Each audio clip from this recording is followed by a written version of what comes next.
Hello, this is Gene. A couple of people have asked me to comment on this FISA memo, and on this channel, I kind of look at it differently than a lot of people do when they comment on things like this. I mean, obviously, we can look at the entire thing and go through the memo and what it actually means, but there's something more to this, and I'd like to give my background of it.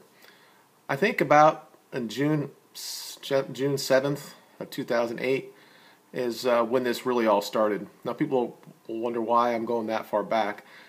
That night, Hillary Clinton had to concede the Democratic nomination to Obama.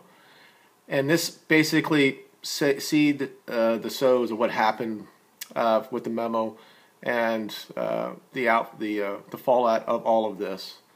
She knew on that day that she wasn't going to be president, and there's a good chance that Obama was going to be the president because the Republicans was nominating somebody that probably wasn't going to win, and that was John McCain. So she knew that she probably wasn't going to be president for at least another 8 years. So she basically thought back then that she had to make sure she needed to do everything she could possibly do to, when she gets to that point again, that she would win, that she would be the president. And I think that this is what happened. Now, this is not the first time that people that are in the Clinton camp did things like this.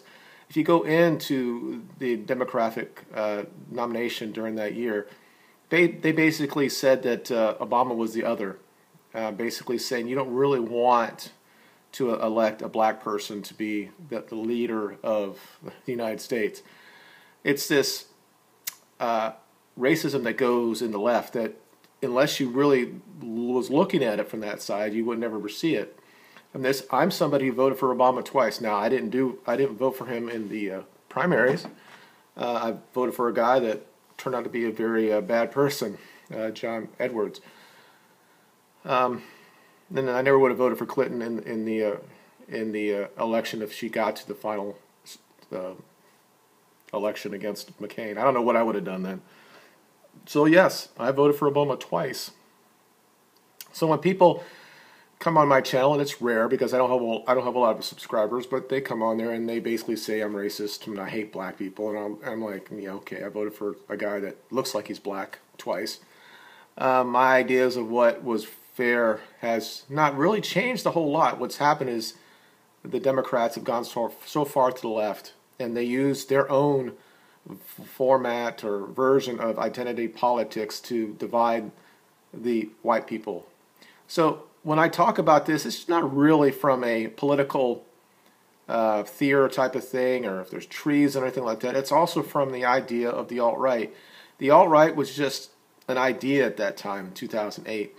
Now, Spencer likes to say that he's the one who coined this term. Well, I don't believe that. Maybe the alt-right or somebody that's going to be edgy, okay, we might give them credit for that. But there was already some feeling in the white community that says there's something wrong here.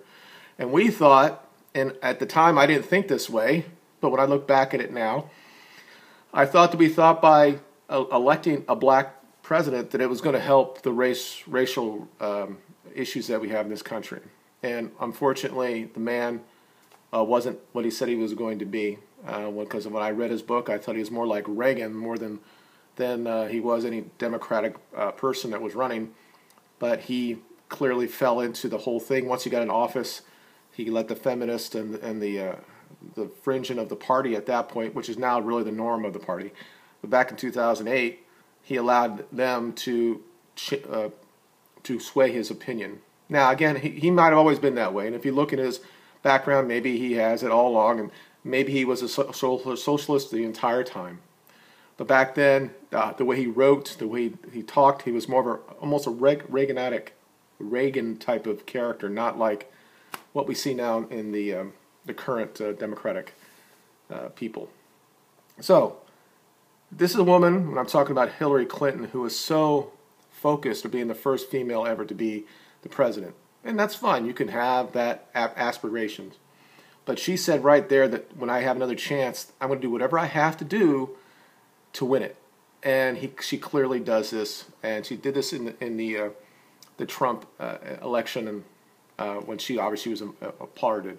before we get to that, she did the same thing against Bernie Sanders. And Sanders, who is probably the biggest fish out there. When I say fish, I mean somebody that's got no spine whatsoever. This is a man who stand in Seattle, was talking about stuff, and then a couple black women got on there and basically bullied him off the stage, and he just let her do it. And anybody who would have ever thought about having him be president should have known at that point that there's no way we'd have a guy like that would allow that to happen and he not do anything about it. He was spineless, and he should have never been looked at as a viable candidate. But he was.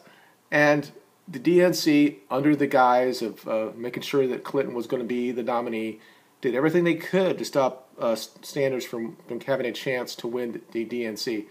At the end of the day, I don't think that Clinton would have lost. I think that Sanders didn't have enough. And how the DNC decides who they're going to run for the election, that's on them. So I don't really have an issue so much, but the seeds were already right there. She was going to do whatever she could do to stop him from doing anything. And it was apparent when she lost Michigan and she lost Wisconsin to Sanders that she said, I need to do something about it. And that's when she got with Diana Brazil. And you read her book, if you've seen it. Now, she backtracks all this shit now, even though she wrote it down. She basically said that, yeah, I know that the whole thing's rigged. So it's not really a leap to go that now that Clinton would do what they did to Trump to try to defame him, and then after he becomes the president to try to defame him again. So some weird kind of Hail Mary type of pass that maybe that Clinton will now be president because of it. So she did this to Sanders. She found out when she lost to Obama that she said in her mind, there's no way that I'm going to lose the next time. I'm going to do whatever I can. And she did all this, and at the same time, she did things that should have put any other person in jail. Now, some of you know that I follow Atheism is Unstoppable. Devin Tracy. I think he's a great guy.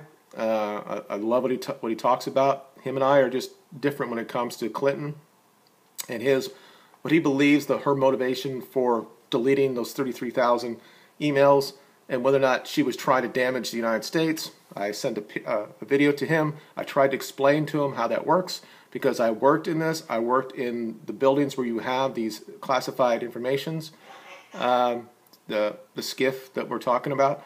And this is going to all come back to the memo when we get to that.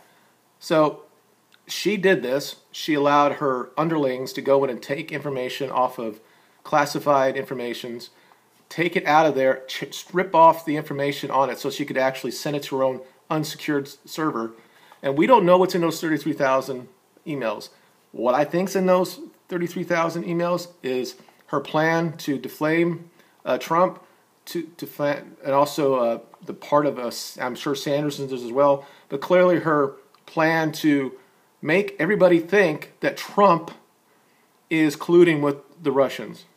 And the proof is there. She put out 4 or 5 tweets in like July and August and September that says, what is Trump doing with Putin? It seems like Putin is running the Trump campaign. She said it at different areas in this. Now, she was going through her own issues, of course, with the email thing, that Comey was looking into this stuff like that, even though he was bought opposition that was never going to really say that she did anything. We found out later on that he wrote his review, and this new guy came in, I think it was Strzok, came in and said, no, we got to change the wording here because it's going to sound like she should be going to jail.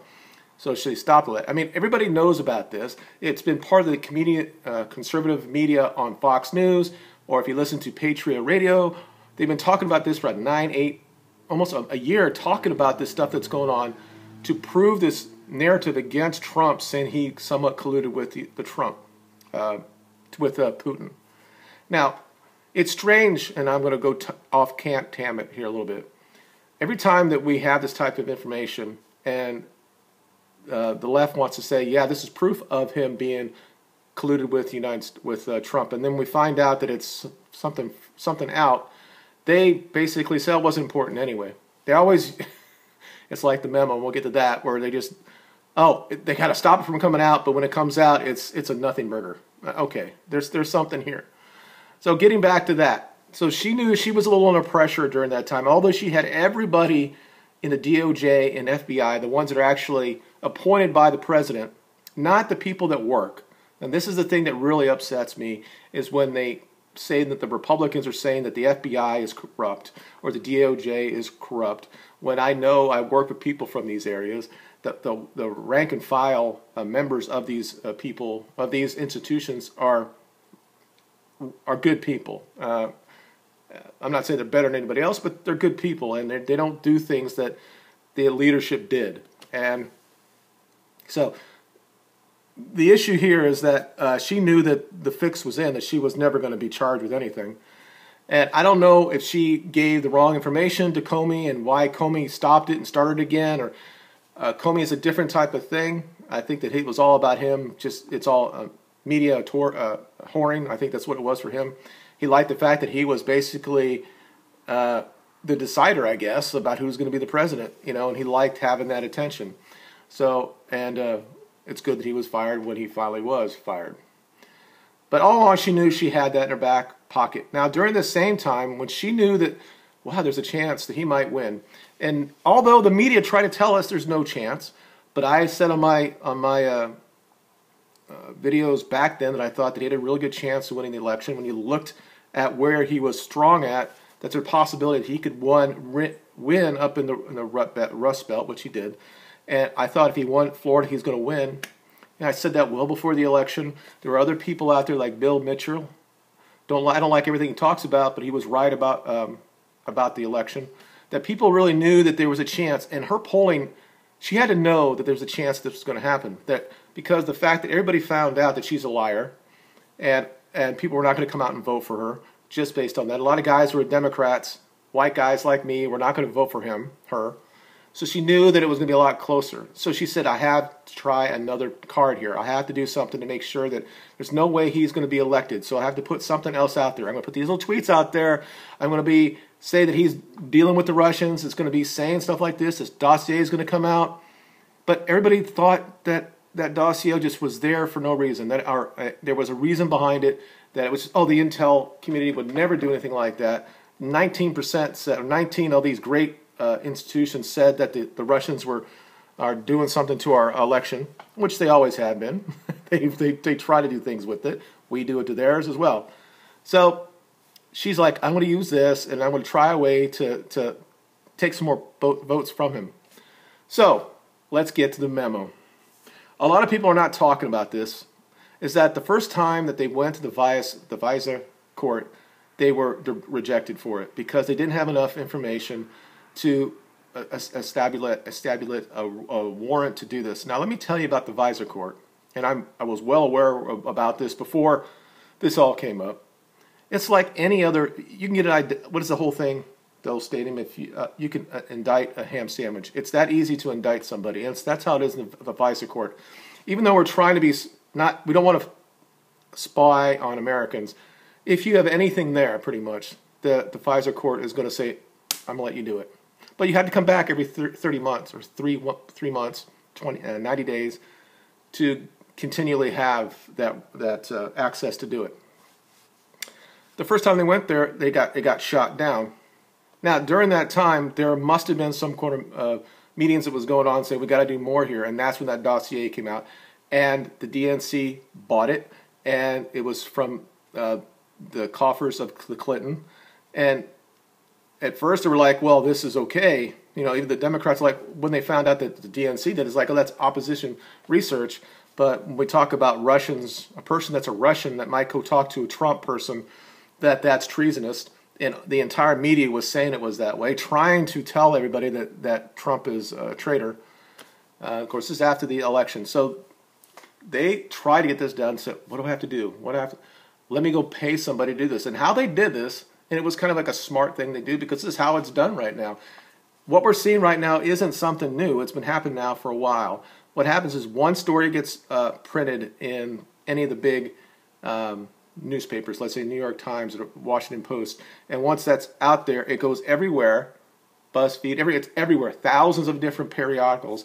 And then when the news reporters at night says there are several sources that says this, and it's been in 100 papers, it's the same story. And this is what they did with the dossier, saying that Richard Steele, I think his name is, or Steele, actually led this or leaked information about the dossier to was it Boston Post, I think it was, and once it was Hot Yahoo News, and then they just spread it everywhere. So now it's like, well, see, they went back to the judge and said, look, all these reports from reputable type news services said, hey, there's something here. We need to spy on guys, not necessarily Trump himself, but his people that are around him.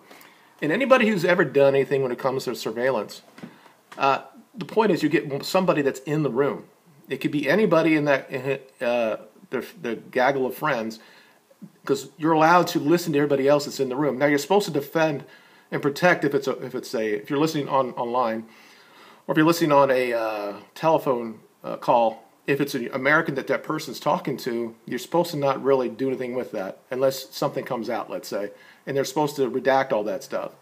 But they didn't really do that, and they just kind of like make it bigger and bigger and bigger, saying, see this thing that's going on. These people are colluding with the Russians. So, as I said before, the first one, like I said, it's 99.8% when you go to FISA that says, yes, you can do it.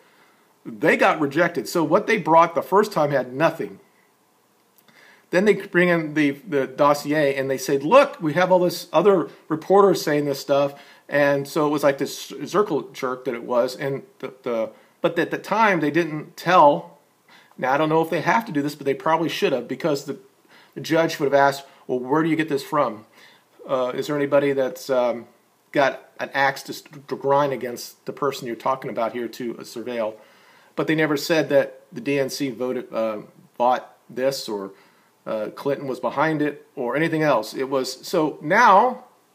This is all is coming out in the memo, and before this all came out, the kerfuffle, as Anthony Jones likes to say, Logan Jones says, is that, oh my God, we can't talk about this because it's going to show what our collection type of things that we do, and we can't do that. And this is all the people on the Democrats and some Republicans saying we can't show it because it's going to destroy our democracy. Then it comes out, and 5 seconds later they're saying that there's nothing here, that it's a nothing burger, as they said, and there's nothing here when clearly there is stuff here. Now, I want all transparency. If the Democrats want to have their own memo that comes out, that's fine. But the thing is, all this information, except of a couple things, had been out in open source media already.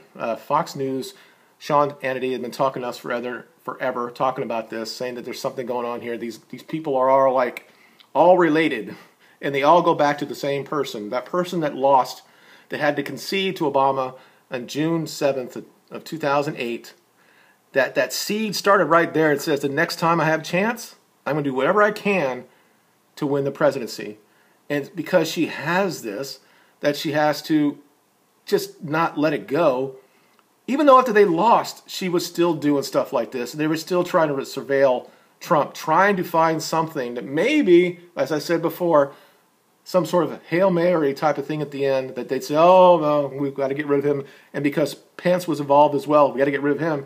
In order to do that, that means we have to, I don't know if it was constitutional, but maybe they could have said something, well, now she had the most electoral votes after that, and maybe one of the states could have came back and said, we no longer want to support Trump, and now we're going to support Hillary, and she'd over 2,000 or over the 270.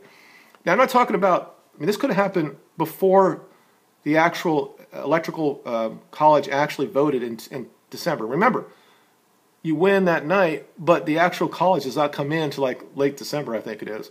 So she still thought there was a possibility. She still funded this stuff. She still thought there was a chance that something can happen. Now, there is a statement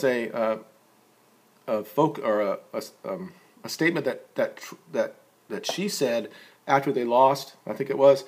She said that Trump, if he wins, I think it's right before. So she knew that there was a chance that she might, even though every media said that he had no chance. It was 95-5 or some shit. I think on the day before it was 98-2. And I looked at that before it all happened. I said, they're all going to laugh. They're all going to be I'm going to laugh. I should have bet on it. I really should have. I was still worried about Florida, even though I thought we were going to win here. That Trump was going to win.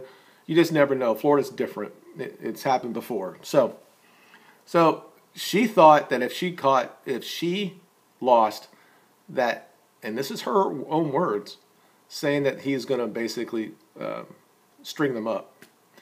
And why would somebody say that? Why would you say that out in public when you're talking to your campaign people, saying, man, if we lose, he's going to fucking string us up? Why is that? Because they knew what they were doing was illegal.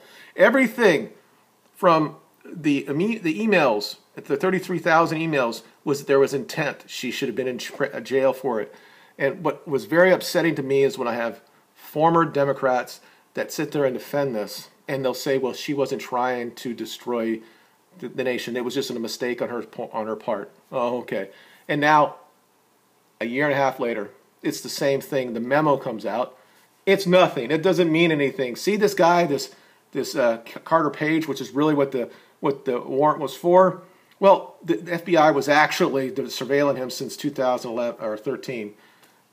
Okay, this is a different type of area, and they didn't really that whole warrant wouldn't have been there if it wasn't for one specific person that overall they were trying to get some sort of intel on, and that was Donald J. Trump, the opposition in a political election. This is when people talk about this is worse than Watergate. It's not even close. Nixon was a lot of things, okay? And I was a little kid when this happened. And I remember every night that they have these things the entire country got to see. And I hope they do this now, because she needs to be called out, the DNC needs to be called out, and the rhinos in the Republican side needs to be called out as well, because they were all against Trump, because they knew that once he came in that he was going to not really join the swamp, but it's going to take away their power, and they didn't want that to happen. They all knew that Clinton would have just doing the same shit, and nothing would really change. And thank God that enough of us voted for him in the right areas that he's in, because can you imagine where we'd be right now? We definitely wouldn't have the type of economic recovery that we've had. We wouldn't have the idea of immigration in this country. She would basically open up the entire border. Because they know, and there are so many different memos out here, okay? We're talking about the Visa one, which is very important. There's going to be more and more that's going to come out. And no matter what happens, if it comes out that Trump colluded, well, I have my own little thoughts on that. I still believe to this day that he never really thought he was going to win. I think he wanted to be out there and be part of a movement that could change the country, and would wake up enough people that if he didn't win, that the next generation would say, we need to do something for our country, because deep, deep down in his heart, this is all about his love for this country and the people that are Americans. It just permeates everything he talks about, regardless of all the shit he's done before, the stupid shit he says on Twitter and all that stuff. I'm talking about what's really deep inside him. Yes, he likes to cheat on his women. Yes, he likes women. So, yes, he can be crass, but deep down, the love for his country is so innate, and he wants the country to be so strong that he thought that by doing this, he might get this movement going on. There is no way that he would ever collude with Russia. It makes no sense whatsoever, because they said back then he was a joke of a candidate, and he would never win anyway. They all said this stuff. They laughed at him. But apparently he had all the smarts and everything to go collude with the Russians to win the election, because the Russians went in and changed the election results, which it didn't do. There's so much here that I could talk about forever. I mean, seriously, the idea that the media has now become part of the opposition party to anybody who doesn't follow on the left side of the paradigm when you talk about political stuff. They are part of it. There was a time in my life I thought that Fox News was the same way on the right, and they are, to a point, but they have enough people that there's some counterbalance there. So there's so much here. There's so many memos that are coming out. It's almost mind-boggling that half of the country do not see it. It's one of those things I said before. And why I don't necessarily respect some of the leaders of the feminist movement, but somebody like Sarkeesian that basically says this. I see what I see now, and I have to call it all out. And this is what I see now. I see this, the hypocrisy that's on the left, that they're going to make sure that it's all about everybody has to be a victim and all that type of stuff, and they're going to call us racist and that stuff like that. And all that really does is it emboldens people that are just waking it up about this and saying that's all bullshit. We can all be individuals, right? You can all be part of a group. You can say that I want to defend that group. In my case, I might say I want to defend people that look like me. That's fine. But I can also say as an individual that I can have friends from different colors of races. There is no reason why we can't do that, but we should be able to talk about it. We could talk about the Holocaust too as well. These things should be discussed. So what I see that the left saying, you know what, we don't want this memo to come out because it's going to damage our country. And then when it comes out, right away, there was nothing here. And this morning, or was it last night, I went on, and I just, everywhere, CNN, and they're just saying that everybody in there, that's just all bullshit.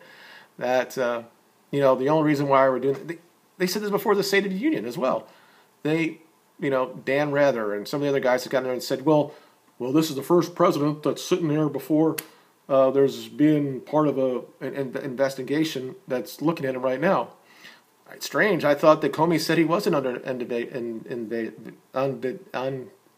investigation. He wasn't. That the FISA memo was just salacious and not really anything. It was just there. There's so much here, and they're all running around with their heads cut off. And the thing is, they have so much power. Even though they lost the election, they've lost so much. They still have so much power that does anything going to happen here? And that's really when I come down to the end of everything. There's a lot of things in the memo, stuff that we pretty much already knew was going on. We knew that the left, all this was some way to defame Trump, and at worst trying to get him impeached. Because that's basically since day one, they've already said he's going to be impeached. Before he was ever the president, he should be impeached. So there's so much here. What can we, is anything actually going to happen? Nothing happened with Clinton under the emails. Anything that happens right now, people on the left, some people are on the right, they're going to say that it's just political. You're just going to criminalize your opponents when it comes to that, when clearly the left been trying that, not only against their own people, like they did to Sanders, but also to Trump as well. So regardless of what we all think, do we think that anything's really going to happen? So I'll leave it to you in the comments. Do you think, even if everything comes out and it's clear that the DNC was behind the dossier and they think it's fine because it's just opposition research and we have a right to, no matter what type of flimsy evidence that we have, that we should be able to surveil American citizens? If you think that's okay and no one's going to be prosecuted for it, or do you think that it'd be too much to prosecute your rivals when it comes to political office? That's really all I have today. Thank you for watching. Thank you for those who asked me to do this. And hopefully we have a little bit more of what's going on because people else have been saying things. They go into the memo. It's all important. Yeah, everything is important about the State of the Union, about the Democrats not standing. I think that's a great picture of the left right now, and hope enough people that are not already sold that the left are bad, there'll be enough other people that'll wake up. I said it, I tweeted it that night. I said that it's a very good possibility that State of the Union will actually wake up another 1 million or so people. And once you become waking up and you actually start researching stuff, some of us go further than some others. But we all don't have to go the alt-right. But we have to understand that there's more information here. There's more stuff that's here that needs to be looked at. Immigration, white genocide, all that other stuff needs to be, black criminality, all that stuff needs to be discussed.